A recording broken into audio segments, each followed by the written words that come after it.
Example number 1.1. If 10 raised to 9 electrons move out of a body to another body every second.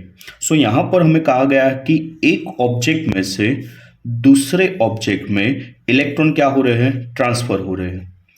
कितने electron transfer हो रहे हैं?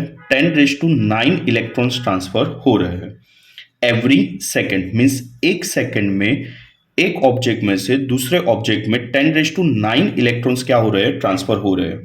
How much time is required to get a total charge of 1 coulomb. Means हमें अगर object पर 1 coulomb जितना charge develop करना हो तो यहां पर कितना टाइम रिक्वायर्ड होगा, वो हमें फाइंड करना है. बहुत ही सिंपल क्वेश्चन है. यहां पर फॉर एग्जांपल मान लो कि एक ऑब्जेक्ट में से हम 2 इलेक्ट्रॉन मूव कर रहे हैं. हमने कितना चार्ज मूव किया, दैट इज 2e जितना. फॉर एग्जांपल हम 5 इलेक्ट्रॉन मूव कर रहे हैं तो कितना चार्ज मूव किया, 5e जितना. क्लियर. यहां पर अगर 10 रेज टू 9 इलेक्ट्रॉन्स मूव हो रहे हैं पर सेकेंड, दैट मीन्स हमने कितना चार्ज मूव किया होगा, that is q is equal to n. या तो कितना चार्ज यहां पर डेवलप हो रहा है तो q is equal to n. N दिए गए हैं 10 raise to 9. 10 raise to 9 electron का चार्ज कितना होता है, 1.6 into 10 raise to minus 19.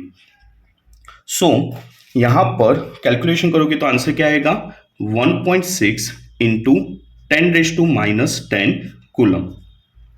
That means हम एक सेकेंड पर कितना चार्ज एक सेकेंड में कितना चार्ज कलेक्ट कर रहे हैं, 1.6 into 10 raise to minus 10 coulomb. Again मैं एक बार रिपीट करता हूं कि हमारे पास अगर कोई एक ऑब्जेक्ट हो उसमें से हमने 2 इलेक्ट्रॉन को ट्रांसफर किया, दैट मीन्स यहां पर कितना चार्ज डेवलप हुआ, दैट इज 2e जितना. अगर हम n इलेक्ट्रॉन मूव कर रहे हैं तो कितना चार्ज यहां पर डेवलप होगा, q is equal to n जितना. तो हमें क्वेश्चन में दिया गया है कि पर सेकेंड, हर एक सेकेंड में कितने इलेक्ट्रॉन ट्रांसफर हो रहे हैं, 10 raise to 9 electrons. That means कितना चार्ज हम कलेक्ट कर रहे हैं, q is equal to n. n हमें दिया गया था 10 रेज टू 9, e का चार्ज कितना है, 1.6 into 10 raise to minus 19. That means हम कितना चार्ज कलेक्ट कर रहे हैं, 1.6 into 10 raise to minus 10 coulomb एक सेकेंड के अंदर. क्लियर. अब हमें यहां पर क्वेश्चन में पूछा है कि अगर हमें 1 कूलम चार्ज रिक्वायर्ड है तो उसके लिए कितना टाइम लगेगा. तो बहुत ही इजी क्वेश्चन है. इतने चार्ज के लिए 1 सेकेंड लगा. 1.6 into 10 raise to minus 10 coulomb charge collect करने में हमें कितना टाइम लगा, दैट इज 1 सेकेंड. तो इतना चार्ज डेवलप या कलेक्ट करने के लिए 1 सेकेंड लगेगा. 1 कूलम चार्ज डेवलप करने के लिए हमें कितना सेकेंड लगेगा.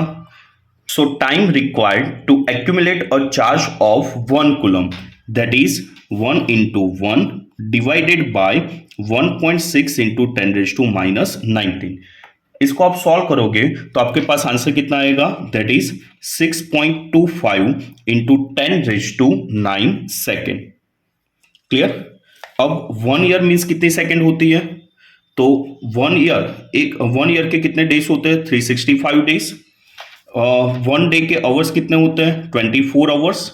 1 आवर्स की कितनी मिनट होती है, 60 मिनट. एंड 1 मिनट की कितनी सेकंड होती है, 60 सेकंड. तो 1 ईयर की इतनी सेकंड होगी. यहां पर हमें सेकंड टू अगर ईयर कन्वर्ट करना हो तो हमें क्या करना होगा, इससे डिवाइड करना होगा. 6.25 into 10 raise to 9 divided by 365 into 24 into 60 into 60. इसका आंसर नियरली कितना आएगा, दैट इज 198 ईयर्स. क्लियर.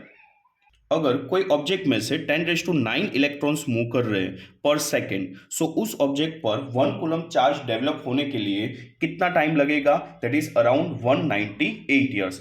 हम कह सकते हैं कि 1 coulomb is therefore very large unit for many practical purposes.